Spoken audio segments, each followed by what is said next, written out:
यदि आप TGT, PGT, NET, BPSC, UPHSC, GDC, KVS इन परीक्षाओं की तैयारी कर रहे हैं तो यह क्लास आपके लिए बहुत महत्वपूर्ण है। यदि आप चैनल पर नए हैं तो इसको सब्सक्राइब कर लें, और यदि आपने सब्सक्राइब किया है तो आप वीडियो को लाइक जरूर करें। तो चलिए शुरू करते हैं आज की महत्वपूर्ण क्लास। पहला सवाल कह रहा है कि रीत मुक्त कविता की प्रमुख प्रवृत्ति है। आपको ये बताना है कि रीत मुक्त जो कविता है इसकी प्रमुख प्रवृत्ति क्या है।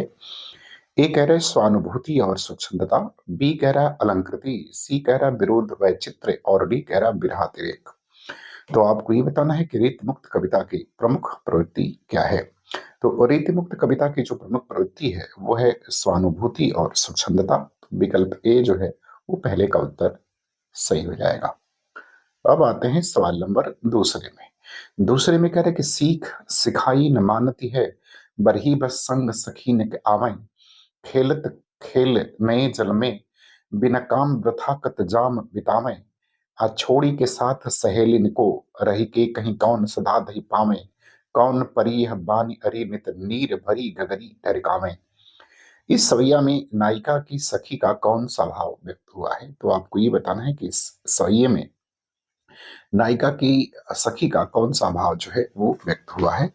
चूंकि ये जो सवैया है ये प्रताप शाही के द्वारा लिखा गया है, व्यंग्यार्थ कौमुदी उनकी रचना उससे लिया गया है, और विरह का जो है इसमें जिक्र है, लेकिन जो सखी के का जो भाव है वो किस भाव में सखी का नायिका की सखी का कौन सा भाव व्यक्त हुआ है ये आपको बताना है। अनुराग का, क्रोध का, उपालंब का या ईर्ष्या का। तो इसमें जो नायिका की सखी का भाव जो व्यक्त हुआ है वो उपालंब का भाव व्यक्त हुआ है। विकल्प सी जो है इसका उत्तर दूसरे का सही हो जाएगा। यह प्रताप शाही की पंक्ति है, व्यंग्यार्थ कौमुदी उनकी रचना उससे जो है ये ली गई है।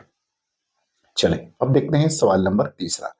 तीसरा में कह रहे कि राजनीतिक रूप से रीतिकाल मुगलों के शासन के वैभव के। तो आपको ये बताना है कि रीतिकाल जो है मुगलों के शासन के वैभव के किस काल में रहा, जो है वो रहा होगा। ये कह रहा है चरमोत्कर्ष का युग था, मुगलों के उत्थान का युग था, विस्तार का युग था, या चरमोत्कर्ष के बाद उत्तरोत्तर ह्रास और पतन का युग था। तो आपको ये बताना है कि राजनीतिक रूप से जो रीतिकाल मुगलों के शासन के प्रभाव के किस काल में रहा था। चरमोत्कर्ष के युग में, उत्थान के युग में, विस्तार के युग में, या चरमोत्कर्ष के बाद उत्तरोत्तर ह्रास और पतन के युग में। तो रीतिकाल का जो समय रहा वो चरमोत्कर्ष के बाद उत्तरोत्तर ह्रास और पतन के युग में रहा। विकल्प डी जो है तीसरे का उत्तर सही हो जाएगा। अब आते हैं सवाल नंबर चौथे में। चौथे में कह रहे हैं कि कवि ठाकुर ने किस राजा के कटु वचन कहने पर म्यान से तलवार निकाल ली और कहा, सेवक सिपाही हम उन राजपुतन के, दान युद्ध जुर्बे में नेकु चिन्ह मूर के, नीत देव दे नवारे हैं मही के महिपालन को, ही के विरुद्ध हैं स्नेही सांचे उरके, ठाकुर कहत हम बैरी बेवकूफन के, जालिम दमाद हैं अदानिया ससुर के, जो जिन के चोजी महा, मैजिन के महाराज हम कविराज हैं पैचाकर चतुर के। तो किस के कटु वचन कहने पर जो है वो म्यान से तलवार निकाली थी। अनूपगिरी उर्फ हिम्मत बहादुर के, जगत सिंह के, राजा पारीक्षत के, या महाराजा उदित नारायण के। तो इसका उत्तर हो जाएगा अनूपगिरी उर्फ हिम्मत बहादुर के कहने पर जो है उन्होंने म्यान से तलवार निकाली, और यह बात जो है वो कहा था। क्वेश्चन चौथे का उत्तर विकल्प ए जो है वो सही हो जाएगा। अब आते हैं सवाल नंबर पांचवें में। पांचवें में क्या कह रहे हैं। पांचवें में कह रहे कि जेहि पंखी के नेर नियर हुई कहें बिरह कह बात, सोई पंखी जाई जरी तरीवर हुई निपात। इस दोहे में अत्युक्ति है, और लेकिन यह जो है किस रूप में व्यक्त हुई है। चूंकि ये पंक्ति जो है वो पद्मावत के नागमती वियोग खंड से ली गई है, और इस पंक्ति में विरह वेदना का जिक्र किया गया है। तो आपको बताना है कि यह किस रूप में व्यक्त हुई है। ए कह रहे संवेदना अभिव्यक्ति के रूप में, बी परिणाम निर्देश के रूप में, सी केवल ऊहात्मक पद्धति के निर्वाह के रूप में, या डी अभिधात्मक अर्थबोध के रूप में। तो इसमें जो है संवेदना अभिव्यक्ति के रूप में प्रयोग हुआ है। विकल्प ए जो है पांचवें का उत्तर सही हो जाएगा। अब आते हैं सवाल नंबर छठवें पर। छठवें में कह रहा है कि फटिक भूमि पग कर फटक फटिक भूमि पर करपग छाया यह शोभा अतिराजति, करी करी प्रतिमनि वसुधा कमल बैठ बैठ की साजत। आपको बताना है कि पंक्ति जो है वो किसके द्वारा लिखित है। ये पंक्ति किसके द्वारा लिखी गई है? ए तुलसीदास, बी मलिक मोहम्मद जायसी, सी सूरदास और डी कबीरदास। तो आपको छठवें का उत्तर ये बताना है कि पंक्ति जो है वो किसके द्वारा लिखित है। तो ये सूरदास के द्वारा लिखित है, विकल्प सी उत्तर इसका सही हो जाएगा। अब आते हैं सवाल नंबर 7वें में। 7वें में कह रहे हैं कि आयु घोष व्यापारी लाद खेप गुण ज्ञान जो की ब्रज में आय उतारी, फाटक देकर हाटक मांगत भरे निपट सुधारी। उक्त पद में प्रयुक्त फाटक शब्द का अर्थ क्या है? तो इसमें जो फाटक शब्द प्रयोग हुआ है, इस फाटक शब्द का अर्थ क्या है? ए कह रहे चिथड़ा, बी कह रहे अनाज पटकने से निकला हुआ कंदन, बी कह रहे बड़ा दरवाजा और डी कह रहे झोपड़ी में लगाई जाने वाली टट्टी। तो आपको बताना कि इस पद में जो फाटक शब्द प्रयोग हुआ है, फाटक देकर हाटक मांगत, तो आपको फाटक शब्द का अर्थ बताना है। तो फाटक का अर्थ है अनाज पटकने के बाद निकला हुआ जो कंदन होता है उसे क्या कहा गया है? फाटक, उसके लिए यहाँ पर प्रयोग किया गया है। सवाल नंबर 8वां कह रहे कि चौरसिया के खेल मेरे जुग्न जुग मिलन की आस, नरद अकेली रह गई रे नहीं जीवन की आस। कबीर की इस पंक्ति में नर्द शब्द का अर्थ क्या है? आपको बताना है कि कबीर की ये जो पंक्ति लिखी है इसमें नर्द का अर्थ क्या है? ए कह रहा नंद, बी आत्मा, सी गोटी और डी खिलाड़ी। तो आपको बताना है कि कबीर की इस पंक्ति में नर्द शब्द का अर्थ क्या है? तो नर्द का अर्थ जो है वो गोटी है, विकल्प सी जो है इसका उत्तर सही हो जाएगा सवाल नंबर 8वें का। अब आते हैं सवाल नंबर 9वें पर। 9वें में कह रहा है कि क्यों पले पीस कर किसी को तुम, है बहुत पॉलिसी बुरी तेरी, हम रहे चाहते पटाना ही पेट तुमसे पटी नहीं मेरी। ये काव्य पंक्ति जो है वो किस रचनाकार की है? तो 9वें में आपको ये बताना है कि ये पंक्ति जो है वो किस रचनाकार के द्वारा लिखित है। ए मैथिली शरण गुप्त, बी अयोध्या सिंह उपाध्याय हरिऔध, सी महावीर प्रसाद द्विवेदी और डी लोचन प्रसाद पांडे। तो आप बताना है कि पंक्ति जो है किसके द्वारा लिखित है। तो ये पंक्ति जो है अयोध्या सिंह उपाध्याय हरिऔध के द्वारा लिखित है, महावीर प्रसाद द्विवेदी के द्वारा लिखित है, लोचन प्रसाद पांडे के द्वारा लिखित है या मैथिली शरण गुप्त के द्वारा लिखित है। तो यह अयोध्या सिंह उपाध्याय हरिऔध के द्वारा लिखित है, विकल्प बी जो है इसका उत्तर सही हो जाएगा 9वें का। अब आते हैं हम लोग सवाल नंबर 10वें पर।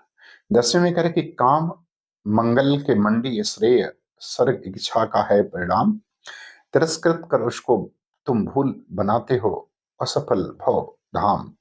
इस उपयुक्त छंद से स्पष्ट है कि प्रसाद ने ए कह रहा है कि निवृत्ति मार्ग का प्रतिपादन किया है, बी कह रहा है कि प्रवृत्ति मार्ग का प्रतिपादन किया है, सी कह रहा है कि निराशा और कुंठा को महत्व दिया है और डी कह रहा है कि काम को गर्हित बताया है।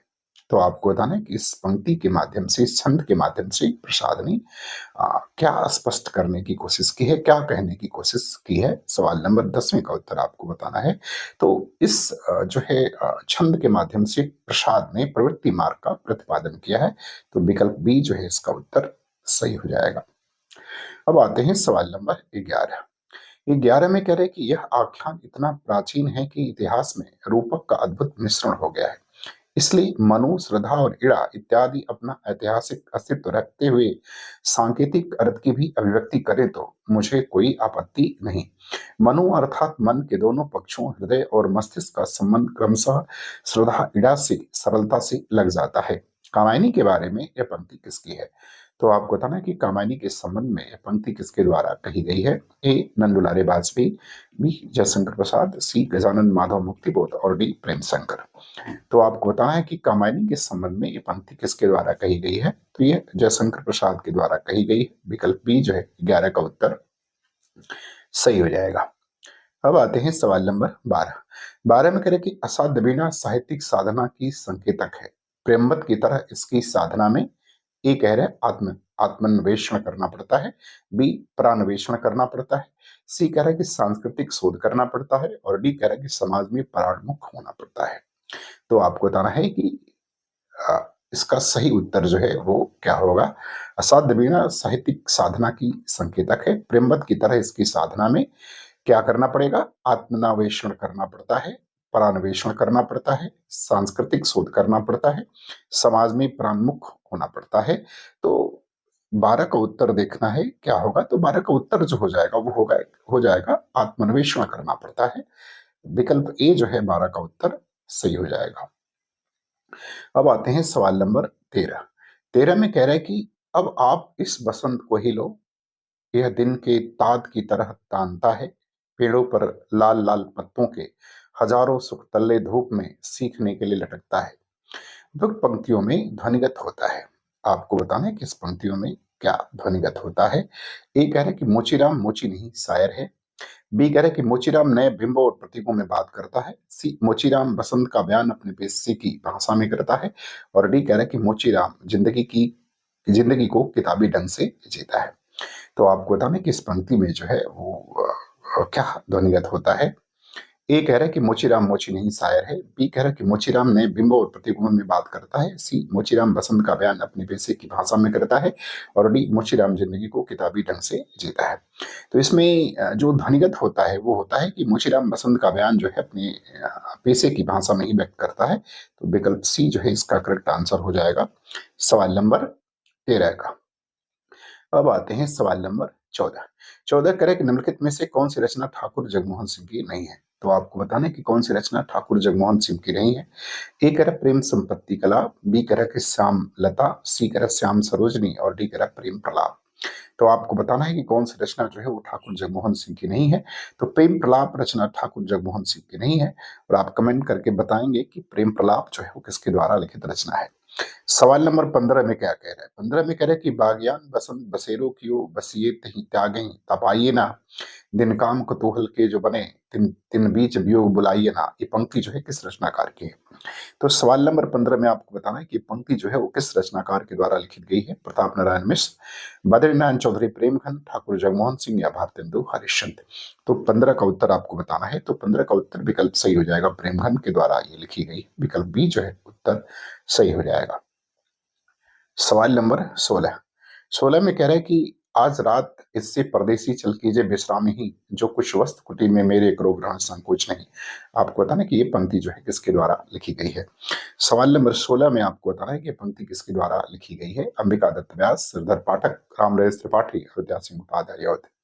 पंक्ति है कि आज रात इससे परदेसी चल कीजिए विश्राम ही, जो कुछ वस्तु कुटी में मेरे ग्रहण करो संकोच नहीं।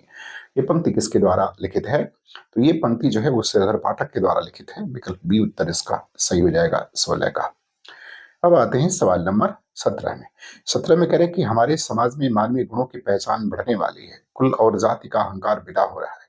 आगे मनुष्य केवल उसी पद का अधिकारी होगा जो उसके अपने सामर्थ्य में से सूचित होता है, उस पद का नहीं जो उसके माता पिता या वंश की देन है। तो कथन किस रचना की भूमिका से उतरते हैं। तो आपको बताना है कि ये जो कथन है वो किस रचना की भूमिका से लिया गया है। ए प्रिय प्रवास, बी भारत भारती, सी रश्मि रथी और डी कुरुक्षेत्र। तो आपको बताना है कि ये जो कथन है वो किस रचना की भूमिका से लिया गया है। सवाल नंबर 17। तो ये रश्मि रथी की भूमिका से लिया गया है। विकल्प सी जो है इसका उत्तर सही हो जाएगा। अब आते हैं सवाल नंबर 18। 18 में कह रहे कि बड़े आदमियों को अपनी नाक दूसरों की जान से प्यारी होगी, हमें तो अपनी नाक इतनी प्यारी नहीं। यह गोदान की किस पात्र की भाव व्यक्ति है। तो आपको ये बताना है कि ये कथन जो है वो गोदान के किस पात्र के द्वारा कहा गया है। ए कह रहा है धनिया, बी झुनिया, सी सिलिया और डी पटेश्वरी। तो आपको बताना है कि ये किसके द्वारा कहा गया है। सवाल नंबर 18। तो ये कथन जो है वो धनिया का है। विकल्प ए जो है उसका उत्तर सही हो जाएगा। अब आते हैं सवाल नंबर 19 में। 19 में क्या कह रहा है। 19 में कह रहा है कि तेरी बाकी अदा पर मैं खुद हूँ फिदा, तेरी चाहत को दिलवर बयां क्या करूं। यही ख्वाहिश है कि ई तू मुझको देखा करे और दिलो जान में तुमको देखा करूं। यह गीत जो है वो किस कहानी में प्रयोग किया गया है। यह गीत जो है नीचे लिखी गई किस कहानी से लिया गया है। रसप्रिया, पंचलाइट, लाल पान की बेगम और तीसरी कसम। ये सभी की सभी कहानियां जो है वो फणीश्वर नाथ रेणु की बहुत महत्वपूर्ण कहानियां हैं। तो आपको बताने कि उनकी किस कहानी से यह जो गीत है वो लिया गया है। रसप्रिया से, पंचलाइट से, लाल पान की बेगम से या तीसरी कसम से। तो 19 का उत्तर क्या होगा। 19 का उत्तर हो जाएगा डी, तीसरी कसम से लिया गया है। 20वें पर। अब सवाल नंबर 20वां क्या कह रहे हैं। देखिए 20वां कह रहे हैं कि आज तक आ, कभी ऐसा न हुआ न कभी सुना, गजब हो गया अंधेरा पड़ गया, सिक्का बदल गया कहानी में। तो कथन किसने किससे कहा है। तो आपको ये बताना है कि यह कथन जो है सिक्का बदल गया कहानी में किसने किससे कहा है। ए नवाब बीबी ने साहनी से, बी शेरा ने हसैना से, डी साहनी ने दाऊद खां से और डी लाल बीबी ने साहनी से। तो आपको बताना है कि ये कथन जो है किसने किससे कहा है। सिक्का बदल गया कहानी में, सिक्का बदल गया जो कहानी है वो कृष्णा सोबती की महत्वपूर्ण कहानी है। तो आपको बताना है कि उस कहानी में कथन किसने किससे कहा है, तो यह नवाब बीबी ने साहनी से कहा है। तो विकल्प ए जो है इसका उत्तर भी इसका सही हो जाएगा। अब आते हैं सवाल नंबर 21 में। 21 में कहता है कि श्रीपत बेहद गंवार आदमी है, खाने की मेज पर बैठकर पसीना सुखाता है। मैं कहता हूँ दीदी, मैं इतनी मुद्दत के बाद यहाँ आया हूँ, तुम्हारा छोटा भाई। तुम लोगों से मिलने की हसरत दिल में लिए हुए न जाने कब से इस महान भारत के नगर नगर भटक रहा हूँ, और तुम्हें मेरा पल भर को यहाँ बैठना नहीं सुहाता। उपयुक्त संवाद अंजो दीदी नाटक में किसके द्वारा कहा गया है? तो आपको बताना है कि अंजो दीदी नाटक में यह संवाद किसके द्वारा कहा गया है? ए श्रीपत, बी इंद्र नारायण, सी नजीर और डी नीरज। तो 21 का उत्तर आपको देना है कि कथन किसके द्वारा कहा गया है। नाटक का नाम है अंजो दीदी। तो आपको 21 का उत्तर बताना है। 21 का उत्तर विकल्प ए हो जाएगा, यह कथन श्रीपत के द्वारा कहा गया है। अब आते हैं सवाल नंबर 22 में। 22 में कह रहा है कि जिसकी आत्मा कमजोर है, जिसे लालच स्वार्थ ने घेर रखा हो, वह इस बकरी को क्या पाएगा? भगवान के पास खाली हाथ न जाने का मतलब यही है, जो फूल लेकर आ जाता है वह स्वर्ग लेकर लौटता है। इससे श्रद्धा देना जानती है। आप इस बकरी को जितना दे उतना कम है। उपयुक्त संवाद बकरी नाटक में किसके द्वारा कहा गया है? आपको बताना है कि यह बकरी नाटक में किसके द्वारा कहा गया है। बकरी एक जो है व्यंग्यात्मक नाटक है सरस्वती दयाल सक्सेना का। तो आपको बताना है कि किसके द्वारा कहा गया है। ए करमवीर, बी सत्यवीर, सी दुर्जन सिंह और डी सिपाही। तो आपको बताना है कि कथन जो है वो किसके द्वारा कहा गया है। सवाल नंबर 22 का। तो 22 का उत्तर विकल्प बी सही हो जाएगा, सत्यवीर के द्वारा कहा गया है। आते हैं सवाल नंबर 23 में। 23 में कह रहा है कि रचनाएं स्वयं पाठकों से संवाद कर बहुत कुछ बताएंगी, और यह भी बताएंगे कि लेखक का ध्यान रचनाओं में दो ही बिंदुओं पर रहा है, एक तो विचार चिंतन और दूसरा लालित, जो कह सके। ललित निबंध ठहरी हुई विधा नहीं है। उपयुक्त कथन किस निबंधकार का है?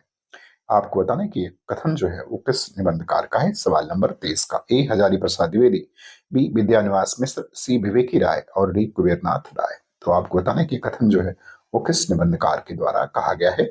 सवाल नंबर 23 का। तो यह जो है विवेकी राय का कथन है। विकल्प सी जो है इसका उत्तर सही हो जाएगा। अब आते हैं सवाल नंबर 24 में। 24 में कह रहा है कि निम्नलिखित में से कौन सा विद्यानिवास मिश्र कृत निबंध नहीं है। 24 में आपको बताना है कि इसमें से कौन सा निबंध है जो विद्यानिवास मिश्र के द्वारा लिखित नहीं है। ए साहित्य के सरोकार, बी कविता का देश, सी छोटे छोटे सुख और डी व्यक्ति व्यंजन गद्य। तो आप बताना कि कौन सा निबंध जो है वो विद्यानिवास मिश्र के द्वारा लिखित नहीं है। सवाल नंबर 24 का उत्तर आपको देना है। तो जो विद्यानिवास मिश्र के द्वारा लिखित निबंध नहीं है वो विकल्प सी है। छोटे छोटे सुख जो है वो विद्यानिवास मिश्र का निबंध नहीं है, बल्कि रामदरस मिश्र के द्वारा लिखित निबंध है। अब आते हैं सवाल नंबर 25 में। 25 में कह रहा है कि मानव शरीर का अध्ययन करने वाले प्राणी वैज्ञानिकों का निश्चित मत है कि मानव चित्र की भांति मानव शरीर में भी बहुत सी अभ्यास जन्य सहज वृत्तियां रह गई हैं। उपयुक्त पंक्तियां निम्न में से किस निबंध से दर्ज हैं? तो आपको बताना है कि पंक्तियां जो है वो किस निबंध से ली गई हैं। ए शिव शंभू के चिट्ठे, बी नाखून क्यों बढ़ते हैं, सी मजूरी और प्रेम, डी उठ जाग मुसाफिर। तो आपको बताना है कि ये किस निबंध से ली गई हैं। सवाल नंबर 25 का उत्तर आपको देना है। तो सवाल नंबर 25 का उत्तर हो जाएगा विकल्प बी, नाखून क्यों बढ़ते हैं निबंध से जो है ये ली गई है। तो मुझे उम्मीद है कि वीडियो आपको अच्छी लगेगी। अच्छी लगी तो आप हमारे चैनल को सब्सक्राइब जरूर करें। पूरा वीडियो देखने के लिए आपका बहुत बहुत धन्यवाद।